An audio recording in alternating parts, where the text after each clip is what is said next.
கவிமான் ஒரு பயணிக்கும் என் பயணிகள் அனைவருக்கும் என் இனிய வணக்கத்தை தெரிவித்துக் கொள்கிறேன். நான் உங்களோட மோட்டிவேஷனல் ட்ரெய்னர் கே சங்கீதா. இன்னைக்கு நம்ம எந்த டாபிக் பற்றி பார்க்க போகிறோம் அப்படின்னு தானே யோசிக்கிறீங்க? கோபம். என்னடா இது கோபத்தை பற்றி சொல்கிறீங்க, அப்படி என்ன இருக்குது கோபத்தில் அப்படின்னு தானே யோசிக்கிறீங்க. இதோ சொல்கிறேன். நம்ம இன்னொருத்தவங்கள்ட்ட கோவப்பட்டாலோ இல்லை இன்னொருத்தவங்க நம்மக்கிட்ட கோவப்பட்டாலோ அந்த கோபங்கிற விஷயத்த நம்ம வெளிப்படுத்திடணும்.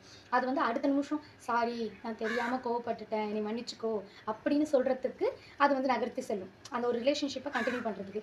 இதே நம்மளோட கோவமாக இருக்கட்டும் இல்லை மற்றவங்களோட கோவமாக இருக்கட்டும் நமக்குள்ளேயே நம்ம வச்சுக்கிட்டே இருக்கோம் அப்படின்னா அவன் எப்படி இதை பண்ணலாம், அவனை நான் பலிக்கு பலி வாங்கியே தீருவேன் அப்படிங்கிற ஒரு கெட்ட எண்ணத்துக்கு நம்ம வழிவகுக்கும். அதனால தயவு செஞ்சு சின்ன விஷயமா இருந்தாலும் பெரிய விஷயமா இருந்தாலும் நம்மளோட கோபத்தை வெளிப்படுத்தி காட்டிடணும், சரிங்களா?